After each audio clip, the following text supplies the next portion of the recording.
The transport bus rolled through the front gate just after sunrise, and for the first time in 8 months, I wasn't wearing combat gear because someone had ordered me to. My deployment at a military intelligence base had finally ended. After years of tracking smugglers, decoding encrypted messages, and exposing people who believed they were clever enough to fool the government, I wanted only one thing: to wrap my arms around my daughter and forget that the outside world could be so full of lies. I had spent the entire flight imagining her running into my arms. Every postcard she had drawn was folded neatly inside my backpack. Every late-night video call had ended with the same promise. "Come home soon, Mommy." I intended to keep that promise. Instead, the moment I stepped through my own front door, I knew something was wrong. The house felt strangely quiet. No excited footsteps. No laughter. No little voice shouting my name. Only my husband sitting comfortably at the dining table with a smug grin that looked more like victory than relief. His mother sat beside him, sipping tea as if she had reserved front row seats for a play. "There she is," my husband said casually. "Right on schedule." I smiled politely. "Where's our daughter?" He didn't answer. Instead, he slid a thick envelope across the table. "I think you should read these first."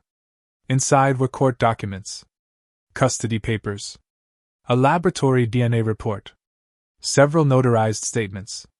According to the paperwork, the DNA test proved I wasn't my daughter's biological mother. My husband had already filed for emergency custody while I was overseas, arguing that he had discovered a terrible deception and was protecting the child from fraud. It was an absurd claim. I had been there the day she was born. His mother leaned back with a satisfied smile. "I always knew something wasn't right," she said. "A real mother wouldn't spend months away from her family." I ignored the insult. Instead, I focused on the paperwork. Years in military intelligence had trained my brain to notice details before emotions. The laboratory logo was slightly stretched. The formatting changed halfway through the report. One page used American spelling.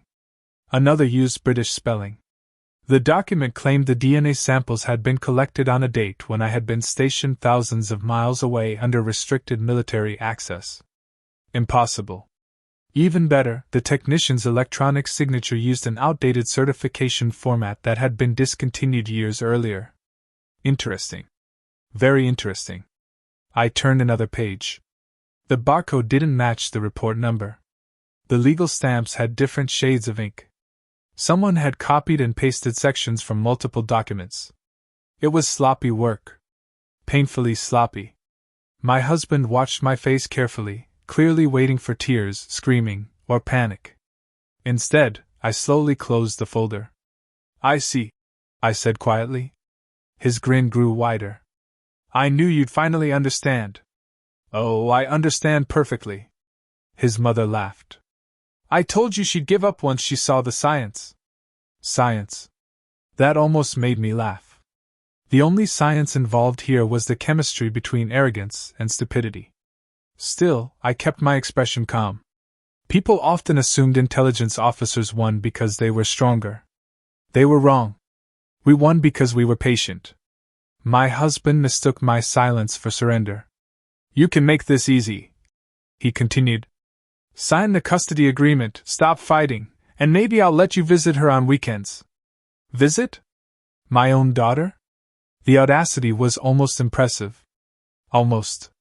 I slowly picked up my suitcase. "I'm exhausted from traveling," I said. "I'd rather discuss everything after I've had some rest." His eyebrows lifted in surprise. "No argument?" "Not today." He exchanged a victorious glance with his mother. She whispered loudly enough for me to hear. "I told you she'd break." I walked upstairs without another word. The moment the bedroom door clicked shut behind me, my calm smile returned. I locked the door, opened my backpack, and removed a secure military phone that very few civilians even knew existed. One encrypted message. That was all it took. Within seconds, 3 former teammates acknowledged receipt. No explanations were necessary. Only one sentence. Need discreet assistance. Possible fraud involving forged legal documents and child custody. Beginning investigation immediately. Replies appeared almost instantly. Already on standby. Say the word. Let's catch them lying. I looked once more at the fake DNA report lying on the bed. My husband believed he had defeated a woman returning home tired from deployment. What he had actually done was hand-fabricated evidence to someone professionally trained to dismantle deception for a living. I smiled to myself. If this is your opening move, I whispered, you've already lost. The next morning, I behaved exactly the way my husband expected a defeated woman to behave. I made coffee, unpacked a few boxes from my deployment, and even thanked him for keeping the house in order. He looked almost disappointed that I wasn't crying. So, he said while buttering toast, have you thought about signing the custody agreement? I shrugged. I'll think about it. His mother nearly choked on her tea from excitement. I knew she'd come to her senses, she whispered loudly. I smiled into my coffee cup, careful not to laugh. People who lie usually make one critical mistake. Once they think they've won, they stop being careful. That afternoon, my first encrypted report arrived. One of my former intelligence teammates had already verified that the laboratory listed on the DNA report had never performed any test under the case number printed on the document. In fact, the number belonged to an entirely unrelated medical file from 3 years earlier. Strike one. A second message arrived an hour later. The electronic signature belonged to a retired technician who hadn't worked at the laboratory for almost 5 years. Strike two. Then came the bank records. A private investigator working with another teammate legally traced a payment from my husband's business account to a small consulting company that specialized in document preparation. The company had quietly changed names 3 times in 2 years. Interesting. Very interesting. I leaned back in my chair and whispered, you're not just lying. You're paying professionals to lie badly. Instead of calling a lawyer immediately, I decided to keep watching. Military intelligence had taught me something valuable. Never interrupt your opponent while they're making mistakes. For the next several days, I became the picture of cooperation. When relatives called to ask if the rumors were true, I answered calmly, I don't want to discuss family matters. Naturally, they interpreted my silence as guilt. My husband became bolder every day. He started posting dramatic quotes on social media about fathers protecting their children. One picture showed him hugging our daughter with the caption, "Truth always wins." I nearly spilled my coffee laughing. Truth hadn't even arrived yet. His mother organized neighborhood lunches where she happily announced that I had finally been exposed. She repeated the fake DNA story so many times that even she seemed to believe it. Meanwhile, my team continued collecting evidence. One friend legally recovered deleted emails through public discovery requests. Another located surveillance footage from the parking lot outside the supposed testing laboratory. The funniest discovery came from an old security camera across the street. It showed my husband walking into the building carrying a sealed envelope. 5 minutes later, he walked back out, with the exact same sealed envelope still tucked under his arm. Apparently, he had forgotten that real DNA testing takes days, not the length of a coffee break. I laughed so hard I had to pause the video. You couldn't even fake waiting? I muttered. Another teammate nicknamed the footage the world's fastest genetics appointment. The jokes practically wrote themselves. To make matters even better, my husband couldn't stop bragging. One evening, thinking I had gone upstairs, he invited 2 friends over for drinks. I quietly sat on the staircase where every word echoed perfectly. One friend asked, "Seriously, how did you pull all this off?" My husband laughed. "You'd be amazed what money can buy. What if she investigates?" He waved dismissively. "She's emotional. Soldiers follow orders. She'll never think like a detective." I had spent nearly a decade thinking exactly like one.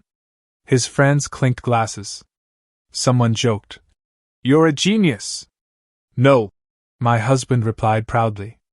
"I'm just smarter than everyone else." Arrogance truly was the gift that kept on giving. By the end of the week, my evidence folder had grown thicker than the fake custody file he had handed me. Bank transfers, phone records, copies of forged emails, witness statements, video footage, digital timestamps. Every piece fit together perfectly. Then, on Friday evening, my mother-in-law knocked on my bedroom door wearing the biggest smile I had seen all week. "We're having a family celebration on Sunday," she announced.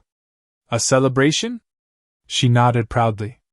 "For your husband's victory. Everyone's coming. Brothers, sisters, cousins, even the neighbors." I forced a small smile. "That sounds lovely."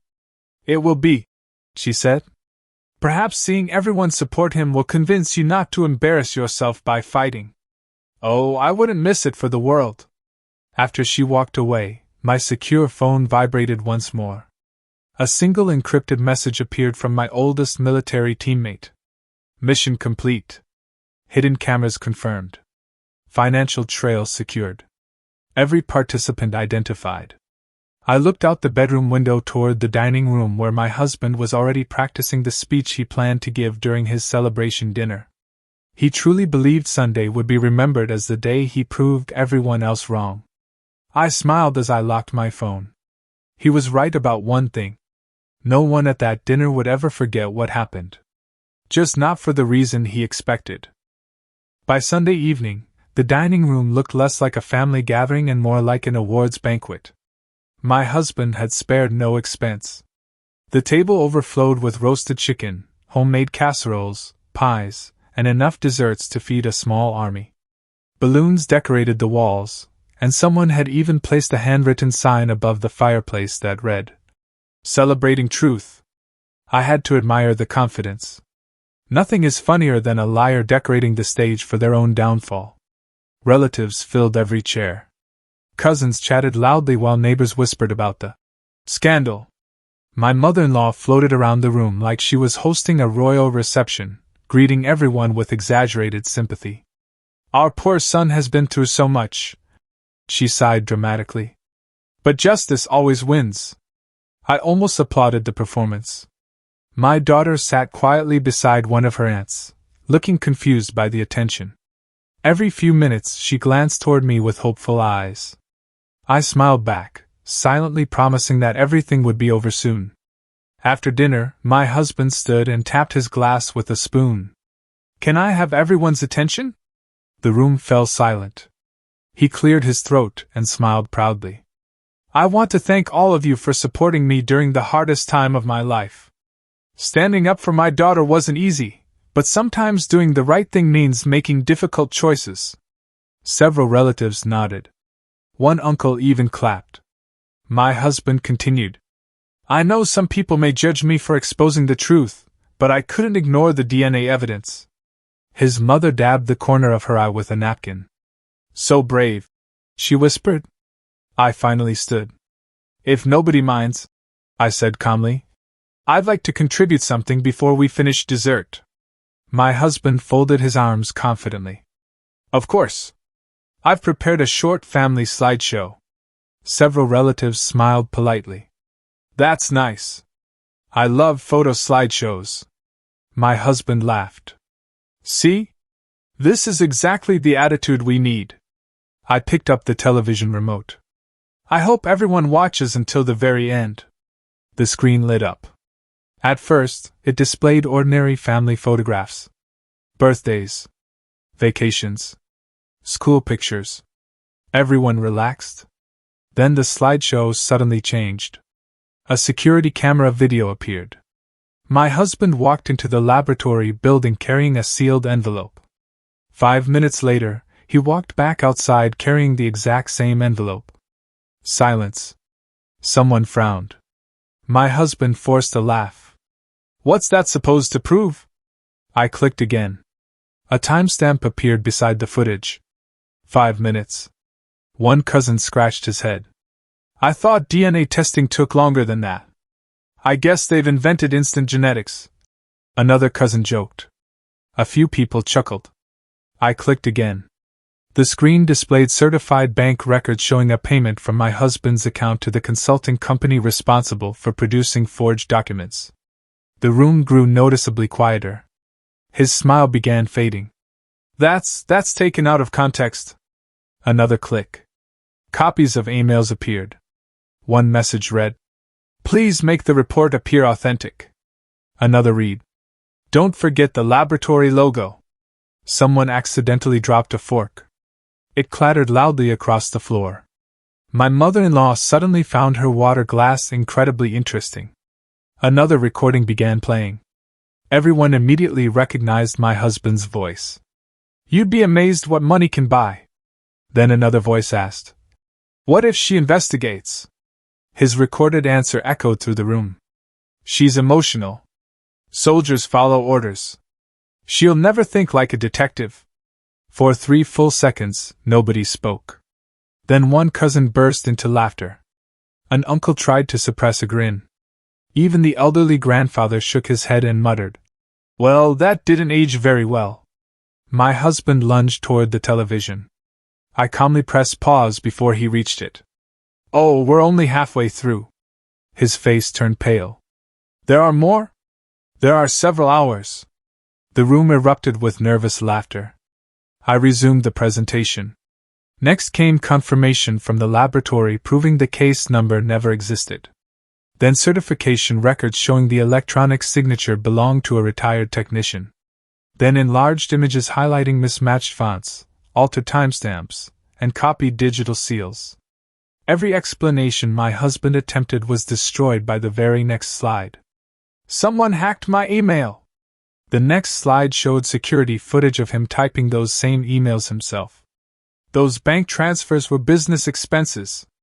The following document listed the payment description exactly as document preparation. His excuses became increasingly ridiculous. "I was conducting research." "For forged paperwork?" someone asked. Another relative laughed so hard he nearly spilled his drink. One aunt whispered loudly enough for everyone to hear, "He actually rehearsed this celebration." The entire table exploded with laughter. Meanwhile, my mother-in-law quietly stood and began inching toward the front door. Without raising my voice, I said, "Leaving already? Dessert hasn't been served." Every head turned toward her. She froze like a child caught sneaking cookies before dinner. "I just remembered I left my oven on."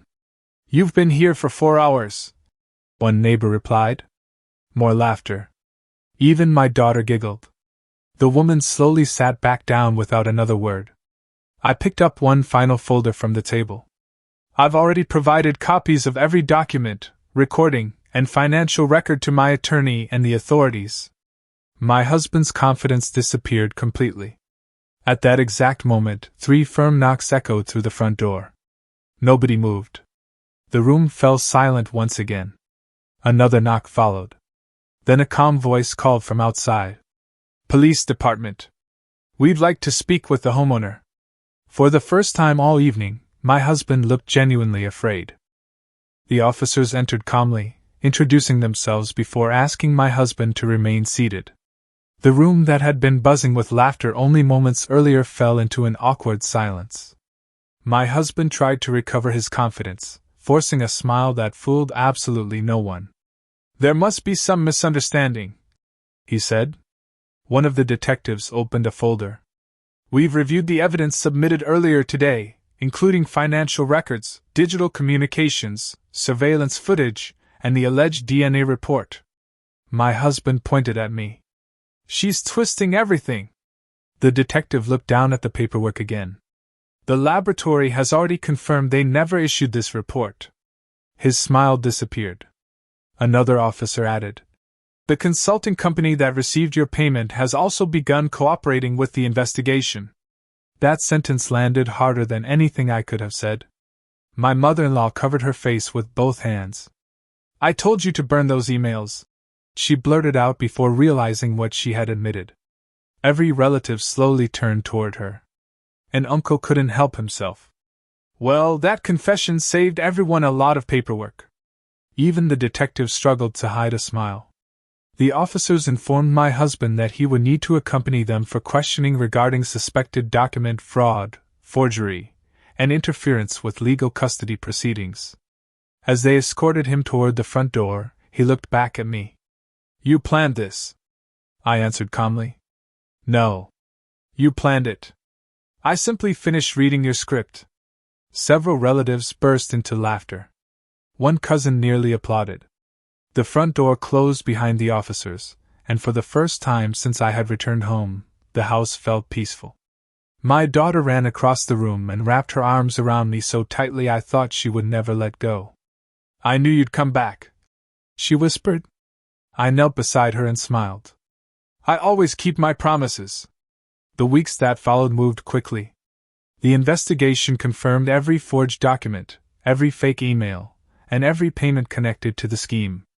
During the custody hearing, the judge reviewed the overwhelming evidence and restored my parental rights without hesitation. He also criticized the deliberate attempt to manipulate the legal system with fabricated evidence, making it clear that deception had no place in family court. Outside the courthouse, reporters tried asking questions, but I simply thanked the investigators and my legal team before leaving with my daughter. Waiting beside the courthouse steps was someone I hadn't expected to see. One of my former military intelligence teammates leaned against his car with 2 cups of coffee in his hands. He smiled. I figured you'd need this stronger blend today. I laughed. You always did know my timing. He handed me one of the cups. I've wanted to tell you something for years. I raised an eyebrow. This sounds dangerous. He chuckled. Not as dangerous as fake DNA reports. That earned another laugh. He became serious for a moment. I respected your marriage, so I kept my distance. But I've always admired your courage, your patience, and the way you refused to let anger make your decisions. I looked at him for a second before smiling. I think my life has had enough surprises for 1 month. He nodded. I wasn't asking for forever. What are you asking? A cup of coffee next weekend, without forged paperwork. I laughed so hard that even my daughter giggled. I think I can manage that. Months passed. Life slowly returned to normal. My daughter was thriving in school again, our home was filled with laughter instead of arguments, and my military career continued with renewed purpose. The people who had believed every rumor eventually apologized, while those who had stood by me from the beginning became even closer friends. Our first family dinner after everything happened was unforgettable. The same dining table was covered with food, but this time no one was giving dramatic speeches. Instead, everyone joked about the world's shortest DNA test. One cousin held up a sealed envelope and announced, "Good news! I just solved 3 mysteries in 4 minutes." The entire table erupted with laughter. Even my daughter joined in.